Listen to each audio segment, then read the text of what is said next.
I was shocked to discover that inside my wife's clothes was a piece of snakeskin. When she came out, I quickly asked her what was going on, but she pretended to be frightened, said maybe a snake had gotten into the house. To calm her down, I told her I would call property management tomorrow to catch it. The next day, they really called. They said they had found snakes in my house, and not just one, a whole nest, at least 100 of them, all hiding under my bed. I froze in disbelief. They sent photos right away. When I saw the pictures, my legs went weak. Why were there so many snakes in my home? Could my wife actually be one of them? Just a few days earlier, she had brought me lunch at work. Everyone in the office was stunned. I only made $3,000 a month, yet my wife looked like a goddess. One coworker from a snake breeding family noticed something strange. After my wife left, he asked if I kept snakes at home. I denied it immediately. That only made him more suspicious. He said he could smell a strong snake scent on me. Then he asked what my wife feared most. I thought for a moment and said she was terrified of roosters. His expression turned serious. He said roosters carry pure yang energy and naturally repel snake spirits. Then he said something that sent chills down my spine. He believed my wife was a snake demon.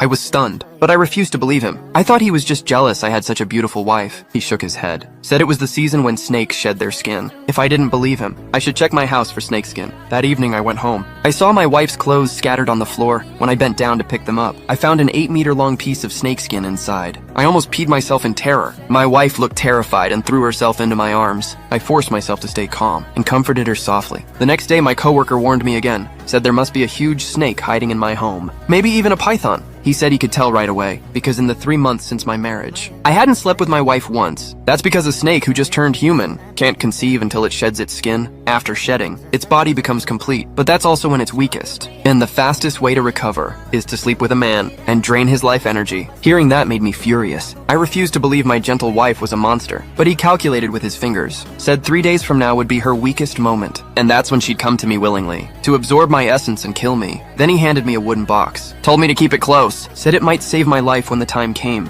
To test his theory, I went home that night and asked my wife again to be intimate. She refused once more. When I asked how long she wanted to wait, she smiled sweetly and said 3 more days. My heart skipped a beat. 3 days later, exactly the time my coworker warned me about, she said she had booked a countryside villa and would take me there for a short trip. After that, she said she would be completely mine. On the way to the villa, I felt uneasy. Not long after, a snake slithered up the car window. I panicked, wanted to turn back immediately. But she calmly said snakes meant good ecology, and that she had already promised her friends. It would be rude to cancel last minute. When we arrived, her friends greeted us warmly. They had even prepared special food. The shy looks between them made me blush. I thought maybe she really wanted to get close tonight. I drank a cup of strange tasting wine, and soon felt dizzy. My wife helped me into the bedroom. I thought we were finally going to consummate our marriage. Then she pulled out a silk ribbon. I thought it was for fun, so I cooperated. But just as our passion rose, my hand brushed against her back, and I felt cold scales under her skin.